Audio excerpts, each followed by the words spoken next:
بسم الله الرحمن الرحیم. دوستان عزیز، السلام علیکم و رحمت الله. بسیاری از مردم تصور میکنند که حقوق کودک بعد از تولد آغاز می شود، در حالی که دین مبین اسلام قرنها قبل از اعلامیه های جهانی برای کودکان حقوق و کرامت قائل شده است.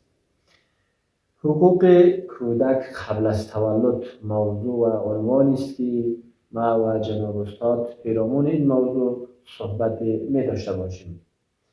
نخستین و اساسی ترین حق کودک قبل از تولد برخورداری از والدین صالح و شایسته است.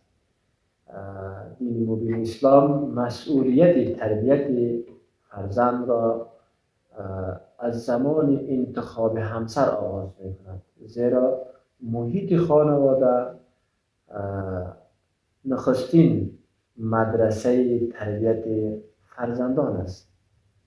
سلام عرض میکنم بیننده های عزیز. برای آنچه که استاد فرمودن، رسول الله صلی الله علیه و سلم مردان را به انتخاب زنان با ایمان و زنان را به انتخاب مردان دیندار و دارای اخلاق نیکو تشویق کرده است، زیرا ایمان نقش اساسی را در همه عرصه‌های زندگی دارد، به خصوص و اخلاق هست که یعنی همونطوری که استاد گفتن خانواده یعنی حیثیت یک مدرسه و حیثیت یک تربیتگاهی را دارد که در جامعه یعنی نقش اساسی را دارد که حیثیت یک جامعه کوچک برش گفته می شود و در اینجا انتخاب یعنی همسر صالح و شایسته و با ایمان و ایماندار و با اخلاق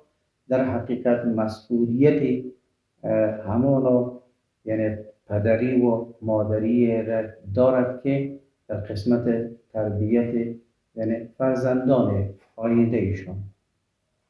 علما تصریح کردند که صفات اخلاقی و رفتاری کودکان تحت تاثیر ایمان، اخلاق و سبک زندگی والدین قرار می‌گیرد.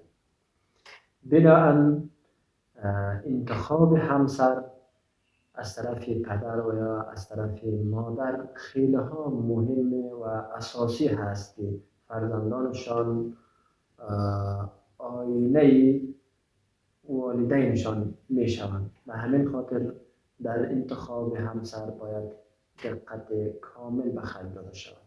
بله، ابن قیم رحمت الله علیه هم میگوید که هر کسی که در انتخاب مادر فرزند خود دقت نکند، در حقیقت یعنی حق فرزند خود را ضایع کرده است که واقعا این حق جبران ناپذیر هست. نمی شود که یعنی همزمان با ازدواج یعنی همزمان با یعنی صاحب طفل شدن زن و شوهر بتوانند که خود را تغییر بدن.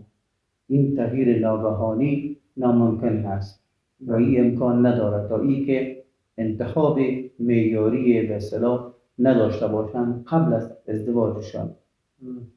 بینندگان محترم، انشاءالله در حلقات درسی دیگر حقوق فراموش شده کودکان قبل از تولد را به محضر شما خواهیم گفت. تا حلقات دیگر شما را به الله پاک میسپاریم. السلام علیکم و رحمت الله.